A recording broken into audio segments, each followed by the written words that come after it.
very warm welcome to a brand new episode of CNB Bazaar Buzz here on Auto Prime. I'm VINAYAK, PATANKAR. Thank you for joining us on this episode. At the very outset, let's take a look at what we have lined up for you on today's program. Honda has just launched the BRV. We put it to the test against its chief rival, the Hyundai Creta. We catch up with the new boss at Honda Car India, YOICHIRO UENO. And it's another battle in the 110cc motorcycle space, the Livo versus the all-new TVS Victor.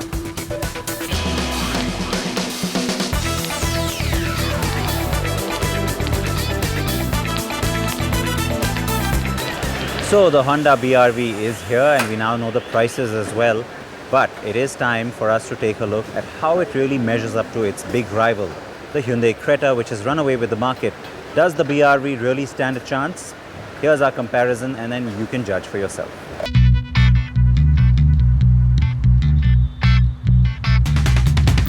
The hottest segment in the Indian car market is undoubtedly the compact SUV. Renault recently updated its Duster and added an AMT to the facelift. And Hyundai launched the Creta last year. Mahindra's Scorpio is another popular offering. But really, it is the Creta that the newly launched Honda BRV must take on. Like the Creta, the BRV is available in petrol and diesel and has an automatic option, though just in the petrol. The Creta now offers auto with both engine types. At first glance, the Creta looks more like the SUV, while the BRV looks bigger. The BRV's face reminds you a little bit of the CRV, and which is a smart thing from Honda. I mean, it's got that typical Honda look in front, looks SUV-ish. But then when you take a look at the Creta, really, it's no contest. The Creta is definitely the prettier looking car. It's got all the elements that work. People love the way it looks. And then overall, when it comes to the styling of both these cars, I mean, look at this. It looks like an SUV. It's got the right stance. It's got the right height. It's got the right proportions. This car, we've been saying this before too, and clearly it loses out in terms of not having that right SUV stance. It's not SUV enough because it looks stretched, it looks like a van, and there's nothing you can do to take that away from it. So which is why in the looks department, it's sort of an obvious winner, isn't it, the Creta? Now, this particular car is the top end, so is the BRV, but I have to quickly add here a little disclaimer. There's a whole lot of blingy chrome that's, well, it's add-on. It's all sorts of optional stuff you can get done at the dealer. So that isn't standard equipment, but even so, I think the Creta does definitely look a lot better.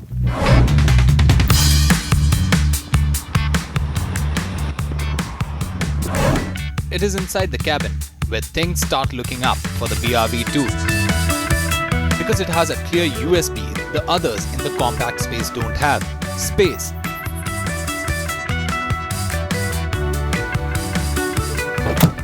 Now that long stretched shape on the outside, well, it turns into a bit of a USP on the inside, and this is literally what Honda will have in its arsenal to really play up when it comes to the BRV and its USPs.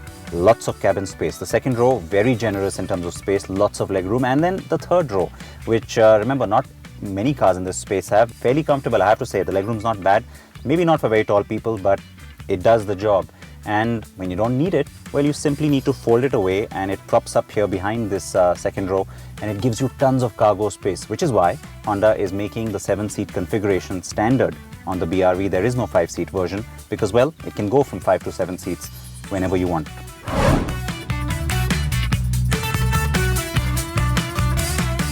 The top spec of the BRV gives you keyless entry and the start-stop button. Well, so does the Creta, and the advantage on the Creta is that you also get this touchscreen navigation system on the top end, something the BRV doesn't have. The seating position and the ride height that you feel in the Creta is also something that's lacking on the BRV, though you can raise the seat up somewhat and mimic some of that SUV position. So the Creta is better spec'd, though the BRV is big on space. On the petrol side of things, the BRV has the refined iVTEC motor and the fuel-efficient CVT option. Now, you knew all along when Honda decides to put a CVT instead of an automatic with the 1.5 iVTEC engine, it's not going to be electric, it's not going to be a fire starter, but it does perform well enough in that range that you expect from a CVT. It becomes extremely pleasant and fun to drive in city traffic conditions because everything just becomes more convenient. And that's really the clincher You've seen that with a lot of Honda vehicles of late. The CVT option has started to become more and more popular, and compare it to a Creta where the automatic gearbox is a little cruder, not as refined. Compare it to a Duster where obviously the AMT is never going to be as smooth, and yes, then the CVT starts to look a lot more attractive as well. The Creta's petrol engine is reasonably powerful, and like I said earlier, now at least offers the auto gearbox option, though only on the top end SX trim. The more popular Creta is the diesel NE though, and here there has been an auto option from the start, but the manual is the more fun drive. The 6-speed gearbox on this car has been married really well to this unit, but the engine itself is a little bit crude. It's got a lot of grunt and almost too much, in the sense that it comes across as very unrefined, and I think that's the big distinct difference in character between the drivetrain on this car versus the one on the BRV. Yes, the diesel ID tech on the Honda is definitely the more fun motor, but it's very noisy. That's a noisy engine, and that's a problem because NVH levels could have been a lot better, even though Honda says it's really worked on that on the BRV. The other thing about this engine that instantly stands out is that there is a slightly different character to how this engine has performed on other Honda models that we've seen it on. It has a nice driving range, and there's a good amount of low and mid-range torque, which gives you a lot of flexibility in city traffic especially, and interestingly, a nice highway cruising character too. So it feels good when you're driving it on the highway. In fact, even the noise levels kind of settle down to a good hum when you're on the highway. But on the whole, the diesel is certainly the one that I think that people are going to be attracted to, because there's also no sense of lag from this car. So now the only thing left to look at are the prices. The Creta starts at 9,16,000 rupees and tops off at 12,86,000 rupees for the petrol. On the BRV, that's 8,75,000 and 11,99,000 rupees.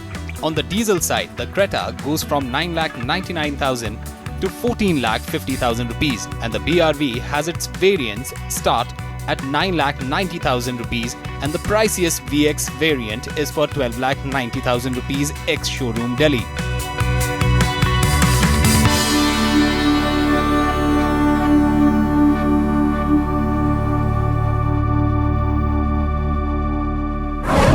So it's a very different setting I'm suddenly in, and that's because we've transported ourselves to the launch event of the BRV, because the one thing we really just still needed to know, the prices. That's what makes all the difference really in an Indian context, more so, because how does the vehicle get positioned? Now, in the context of our shootout as well, that becomes really important. Every segment Honda has gone into, it's always been the premium player in terms of pricing. It never undercuts the competition, but with the BRV, it's done that for the first time. So Honda wants to be aggressive with this car, which is encouraging, and which also means that the, I guess, variant for variant comparison finds the BRV being a little bit cheaper than the Creta. The base petrol variant, by the way, is 40,000 rupees cheaper than the entry petrol Creta.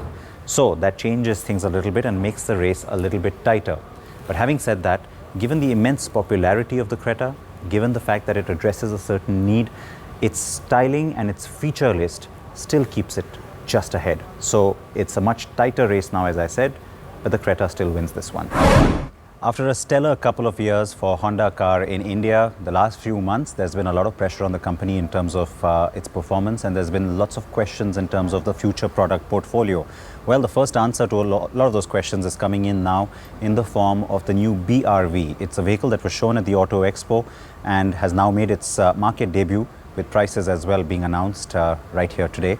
And to speak about the BRV and also what it means for the overall Honda car strategy, we have the new boss at Honda Car India, Mr. YOICHIRO UENO, joining us. Thank you so much for speaking to us. Thank you very much. You are welcome. Welcome to India, and thank you for giving us your time today as well. It's my pleasure. I'm very excited to be here, and I'm looking forward to work for Indian market. No, I'm glad, and the thing is that, as I mentioned just now, that you're the new man at the helm.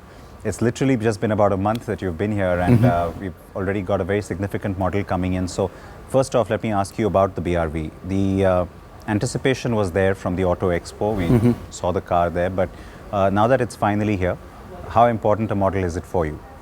Yes, BRV is a very successful model. In some countries we have launched, and this is the first car for us to enter the compact SUV models. So we are expecting that this model can capture quite broad range of the customers.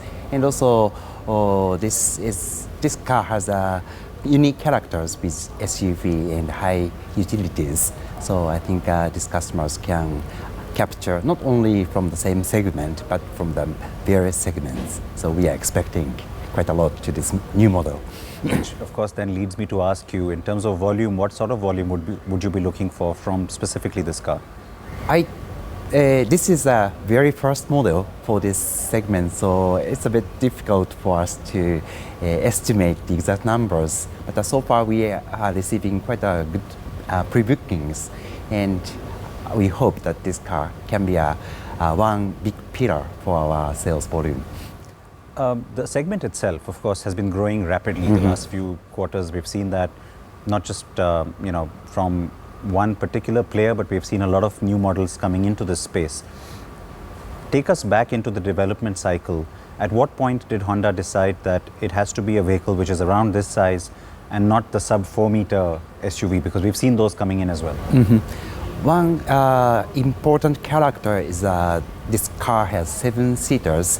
So of course there is a limitation of 4 meters, but we decided to provide more utilities of the cabin space and also seating capacities. But then finally it exceeded 4 meters, but I think there is a strong demand for this sort of high utility vehicles.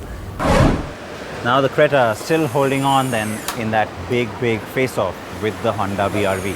Now some of you may have already guessed where I am. This is the Mercedes-Benz India plant. I'll tell you why I'm here after a very short break. Keep watching CNB Bazaar Buzz.